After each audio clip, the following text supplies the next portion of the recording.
बहुत बहुत धन्यवाद संचालक साहब। ये मेरी खुशनसीबी है, सौभाग्य है कि उर्दू कबीला के जिम्मेदार लोगों ने मुझे इस बड़े मंच पर बोलने का अवसर दिया।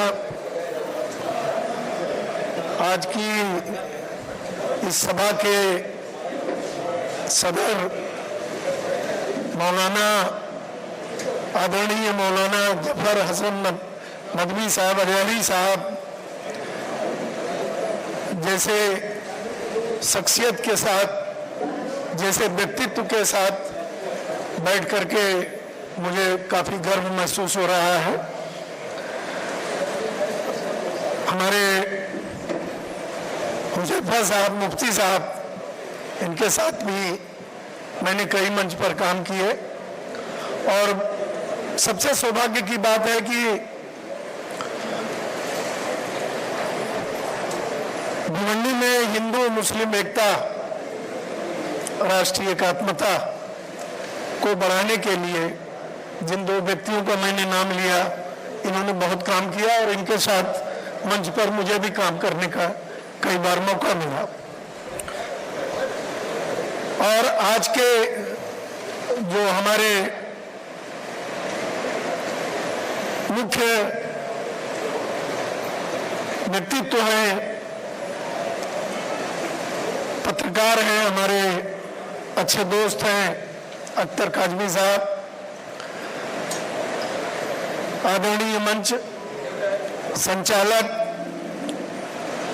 इस शहर के बुजुर्ग, बड़ी हस्तियां, मान्यवर, सबका नाम तो मैं नहीं ले पाऊंगा। थोड़ा भाइयों बहनों कहने में मुझे अब जरा परहेज होने लगा है कि भाइयों बहनों कहा जाता है तो बड़ी हंसी होती है। देवियों और सज्जनों, मैं मेरी तकरीर दोस्तों हिंदी में करूंगा। मुझे उर्दू बहुत अच्छी नहीं आती, प्यारी तो बहुत लगती है, चूंकि मैंने हिंदी पढ़ा नहीं है तो आप लोग मुझे माफ करके सुन सके तो सुनेंगे, नहीं तो बर्दाश्त करेंगे। आदरणीय हमारे बड़े बड़े पत्रकार भाई यहाँ बैठे हैं, तो मैं ये चाहूंगा, यहाँ बड़े बड़े विद्वान बैठे हैं, मैं उनके सामने क्या बोलूं। मैं अख्तर भाई के विषय में बोलूंगा, साहित्य विषय में, यहाँ साहित्य प्रेमी बैठे हैं, किताब के लेखक बैठे हैं, स्कूल के प्रिंसिपल बैठे हैं, जिम्मेदार बुजुर्ग हमारे, बुजुर्ग ही कहूँ आपको तो अच्छा लगेगा ना, एडवोकेट यासीन मोमिन साहब, आपको बुजुर्ग कहूँ तो अच्छा लगेगा। हमारे बड़े हैं, इसलिए तो सम्मान के साथ उनका नाम लेना चाहता हूँ। मंच के संचालक, उर्दू कबीला फाउंडेशन के सभी पदाधिकारी, दोस्तों और साथियों, 32 साल करीब हो गए मुझे पत्रकारिता करते हुए। मैं ये बात सोच करके पत्रकारिता में आया था कि पत्रकारिता पेशा नहीं है, धर्म है। उसको चौथा स्तंभ कहा जाता है, लेकिन बड़े दुख के साथ ये कहना पड़ता है कि चौथे स्तंभ की मान्यता संविधान में नहीं है। संविधान में 3 ही विषयों की मान्यता है, चौथे स्तंभ की इसकी मान्यता नहीं, इसे कहा जाता है। पत्रकारिता करना, मैं पढ़ा लिखा था, भिवंडी शहर में आया, पावरलूम के लोगों से देखा, मिला।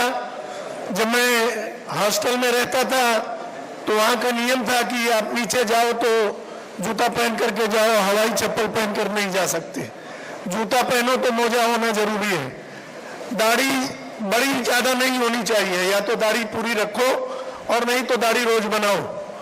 मैं भिवंडी आया, देखा तो कोई इन करके पहनता नहीं था। जिनके साथ मैं आया सब वैसे पहनते थे, ज़्यादातर लोग चप्पल पहनते थे, तो मैंने खुद को उसी में ढाल लिया। मैंने भी सारे वो सिस्टम बंद कर दिए जो एक पढ़े लिखे व्यक्तित्व में दिखता है। मैं भी वो पावरलूम मजदूरों की तरह उनकी भाषा बोलने लगा और उनके बात में गया।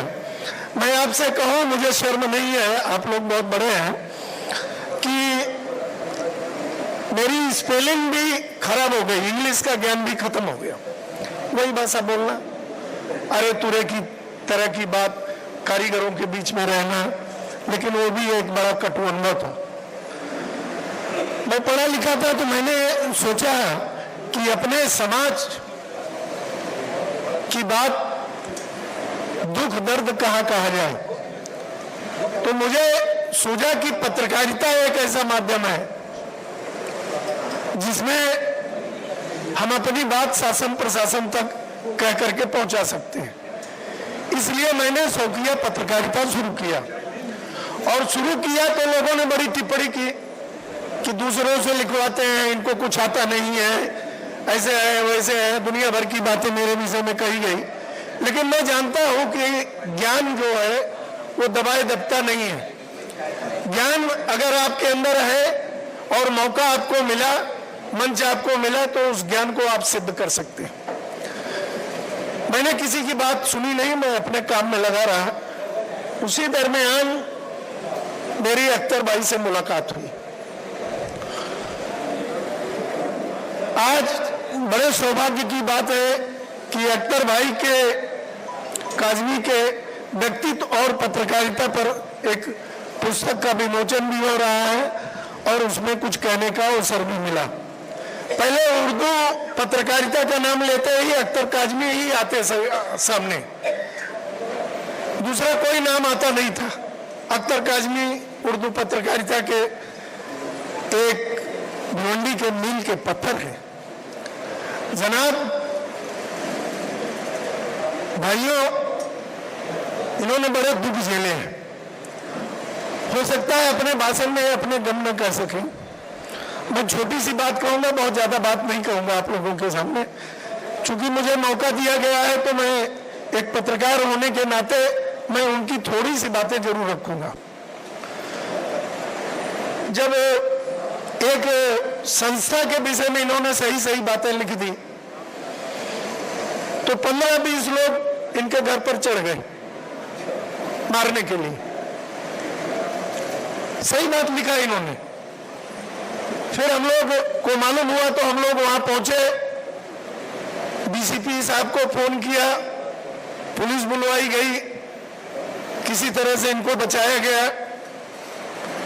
तो जैसा मुफ्ती साहब बोल रहे थे कि पत्रकारिता बड़ी आसान चीज नहीं है। हमारे बड़े पत्रकार यहाँ बैठे हुए हैं, ये आपको पत्रकारिता के विषय में ज्यादा बताएंगे। लेकिन मैं बड़े अदब से कहना चाहता हूं कि जो गांव खेड़े की पत्रकारिता है वो बहुत कठिन होती है। पहले संसाधन नहीं थे, इलेक्ट्रॉनिक मीडिया नहीं थी, ये सब चीजें नहीं थी, तो अखबार में न्यूज लिखना और उसको अखबार में छपाना एक बहुत बड़ी बात होती थी, और उसके लिए बड़ी मेहनत करनी पड़ती थी। उसके बाद पहले पोस्ट से भेजा जाता था, फिर फैक्स आया। अब तो एकदम आसान हो गया है, इंटरनेट के माध्यम से फोटो भी और सारी चीजें नहीं तो ले जाना पड़ता था। अख्तर साहब उर्दू ही नहीं, हिंदी में भी बहुत अच्छी पत्रकारिता की। इन्होंने जब जनसत्ता शुरू हुआ तो हिंदी जनसत्ता में भी ये पत्रकारिता करते थे। ये शायद आप लोगों को, बहुत लोगों को मालूम नहीं होगा, और कई वर्षों तक किया। उससे प्रेरणा लेकर के इन्होंने हिंदी का कोकड़ सहारा करके साप्ताहिक अखबार निकाला, जिसमें मुझे भी लिखने का मौका मिला। शहर के कई बड़ी बड़ी हस्तियों के मैंने इंटरव्यू उसमें छापे। मैं इनका शुक्रगुजार हूं कि इन्होंने मौका दिया। एक बार इनका लेख मैंने लिख दिया था, कुछ लोग नाराज भी हुए, कुछ लोग खुश हुए। उसकी हेडिंग थी कि जिद्दी मन का हिंदी पत्रकार। उससे लोग बड़े नाराज हुए, बोले बहुत अड़ियल है ये पत्रकार। अख्तर काजमी को, मुझे नहीं। बहुत अड़ियल है और बहुत सही आपने लिखा। कुछ लोगों ने भी बोला भाई आप चापलूसी वाला लिख रहे हो, तो जिसकी जैसी मर्जी वैसे समझे, लेकिन मैंने जो सत्य था वो लिखा। और अख्तर भाई ने बहुत संघर्ष किया, बहुत संघर्ष किया। मैं एक छोटा सा वाकया आप लोगों को सुनाना चाहता हूं कि 92 का दौर था, 91-92 जब बाबरी मस्जिद शहीद हुई थी और मुंबई में दंगे फैल गए थे। भिवंडी में दंगा नहीं हुआ, ये सौभाग्य की बात थी। उस समय गुलाब राव पोल साहब यहाँ के डीसीपी हुआ करते थे और जो तमाम हस्तियां यहाँ बैठी हुई हैं बड़ी बड़ी, सबको उन्होंने जोड़ करके रखा था और हम लोगों को भी जोड़ के रखा था। सुबह 9 बजे 10 बजे पुलिस हमारे घर पहुंच जाती थी कि साहब ने आपको बुलाया है, और रात को 2 बजे तक वो बैठा करके रखते थे, उसके बाद छोड़ते थे, बोले सुबह जल्दी आ जाना। उन्होंने पत्रकारों को जोड़ा, पुलिसिया बात नहीं थी। उनका उद्देश्य यह था कि पेपरों में गलत न्यूज जाएगी तो दंगा फसाद करने से कोई रोक नहीं सकता है। उस समय का अखबार वालों ने बड़ी भूमिका निभाई, जो हमारे पत्रकार थे, कि दरगाह रोड पे एक हादसा हुआ, एक आदमी ने एक आदमी को चाकू मार दिया। हमारे सलाम भाई थे, स्वर्गीय सलाम आजमी साहब, सब लोगों को लेकर के पहुंच गए और पोल साहब ने पत्रकारों को बुलाया, बोला घटना तो सही है लेकिन ये अखबार में नहीं छपनी चाहिए। शहर की भलाई के लिए, शहर को बचाने के लिए, विश्वास मानिए साहब, हम लोगों ने कलम से समझौता किया और ऐसी कोई खबर नहीं छापी पूरे उस 1 महीने के दौरान जिससे शहर का माहौल खराब हो, देश का अमन शांति खराब हो। तो पत्रकारों ने भी इस शहर को बचाने में, इसकी तरक्की करने में बड़ी भूमिका निभाई। ऐसा नहीं है कि पत्रकारों का कोई रोल नहीं रहा, आज भी है साहब। एक हमारे दोस्त थे, अरे बोला क्या नाम छापते हो, नाम छापने से कुछ होता है क्या? हम पत्रकारों को कुछ गिनते नहीं। हमने उनसे बड़ी नम्रता से कहा कि जिस दिन एक खराब खबर छप जाएगी उस दिन मैं आपसे पूछूंगा। और ऐसा संयोग देखिए कि एक मामले में उनका नाम अखबार में छप गया। उन्होंने कुछ, उनके परिवार के लोगों ने गलत काम किया, उनका नाम छप गया। अब सुबह होते ही उनके घर पे फोन की घंटी बजनी शुरू हो गई, अरे क्या हुआ, ये आपका अखबार में कैसा कैसा नाम छपा है, क्या हुआ? रिश्तेदार पूछने लगे, पास पड़ोस के पूछने लगे, जो भी जागरूक लोग थे पूछने लगे। तो उन्होंने मुझे फोन किया कि दोस्त, जो तुमने कहा था वो हकीकत आज सामने आ गई है। आप अखबार को भले बड़ा मत मानो, लेकिन जिस दिन अखबार आपकी बुराई को छापेगा उस दिन अखबार की कीमत आपको समझ में आएगी। सहाफी भिखमंगा नहीं होता, पत्रकार भिखमंगा नहीं होता। हमारे मुफ्ती साहब ने एक बड़ी बात कही कि शहर में पत्रकारों की भरमार है। सत्य है, मैं भी मानता हूं। आज तो पत्रकारों की लाइन लगी रहती है, किसी भी काम हो, जैसा उन्होंने बताया। मैं तो बहुत ज्यादा अस्तर गिरा करके नहीं बात करना चाहता कि मैं भी एक पत्रकार हूं।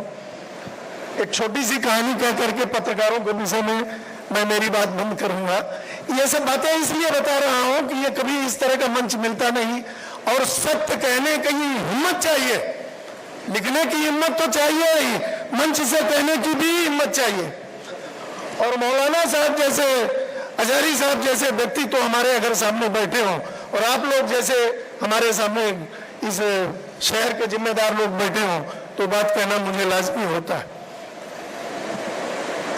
एक होटल में मैं बैठा था, वहां एक पुलिस कर्मचारी, पहले जिसे डिटेक्टिव ब्रांच कहते हैं, डीबी ब्रांच का था, भिवंडी में था, उसका ट्रांसफर थाना क्राइम में हो गया था।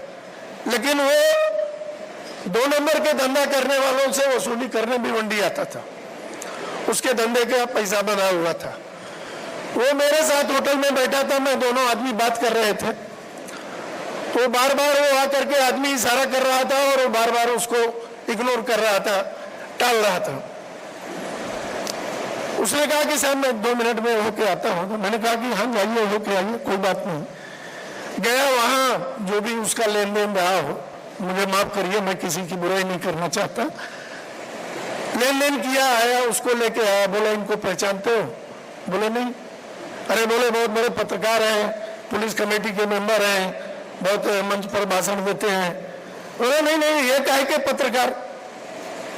बोला ये काहे के पत्रकार?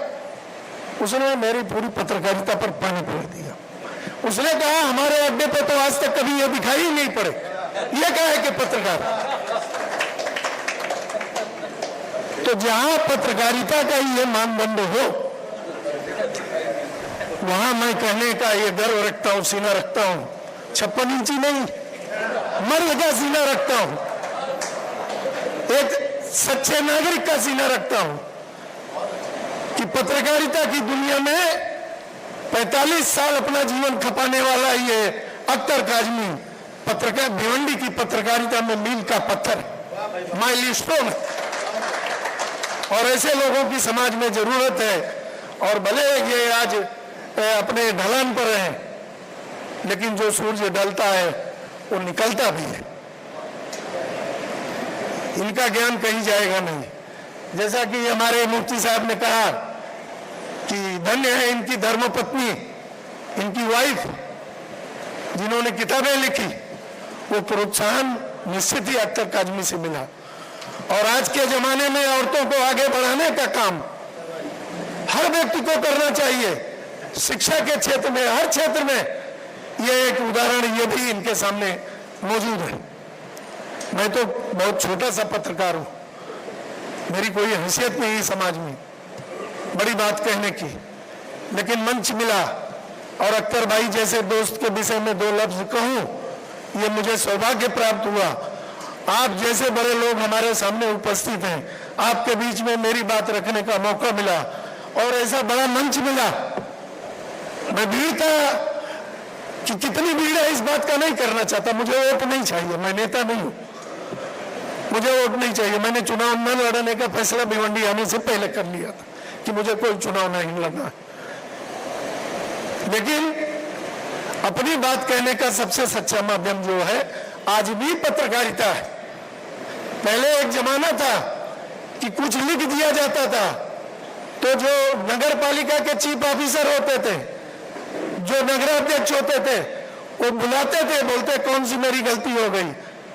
टावरे साहब आज चाहे जितनी बात लिख दो, अधिकारी उसको फाड़ करके थूक करके कूड़ेदान में डाल देता है, उस कटिंग को, उस पर कार्रवाई नहीं होती। ये गलती शासन में बैठे नेताओं की है, उन मंत्रियों की है जो ये नहीं करते। रास्ते में लोग मिलते हैं, कहते हैं कि शहर में बड़ी खराब सड़कें, क्या कर रहे हो तुम पत्रकार हो? कोई आंदोलन के लिए नहीं आगे आता, सब पत्रकार को ही जिम्मेदार ठहराते। लाइट बंद है, पत्रकार जिम्मेदार है। पुलिस नहीं सुन रही है, पत्रकार जिम्मेदार है। खुद लाइसेंस लेकर चलते नहीं, पार्टियों वाला घूस लेता है, इसके लिए पत्रकार जिम्मेदार। मित्रों, पत्रकार जिम्मेदार है। हम अपनी जिम्मेदारी से, अख्तर भाई या हम कोई भी अपनी जिम्मेदारी से पीछे नहीं हटते, लेकिन आप भी इंसान, जागरूक इंसान होने के नागरिक के कर्तव्य से पीछे मत हटो। अपनी जिम्मेदारियों का निर्वहन करो। मैंने लोगों को सिखाया, आपसे भी हाथ जोड़ के विनती करता हूं कि जब भी आपके ऊपर जुल्म हो, आपके समाज में गलत कंटक लोग इकट्ठा हो, तो आप निश्चित तौर पर आंदोलन करिए। गांधी जी ने एक बड़ा सहारा हमको दिया, न्याय के लिए आंदोलन करना। आंदोलन करोगे तो सबसे पहले पत्रकार छापेगा, नहीं छापेगा तो दूसरे दिन उसका संपादक उसको नोटिस देगा कि ये हर अखबारों में छपा, तुम्हारे अखबार में क्यों नहीं छपा। आपसे पत्रकारों की गिड़गिड़ाने की जरूरत नहीं पड़ेगी। ये आज का सत्य है। दोस्तों और साथियों, ये चिट्ठी आ गई, मैं इसकी कदर करता हूं और मुझे मेरे मन में और बहुत सारी बातें थी, लेकिन चूंकि बोलने वाले बहुत बड़े बड़े लोग हैं, मैं सबसे क्षमा चाहते हुए और मैंने कोई खरी बात कही हो तो बड़ी विनम्रता से आप लोगों से माफी मांगते हुए मैं मेरे 2 शब्द ही समाप्त करता हूं। जय हिंद, जय महाराष्ट्र।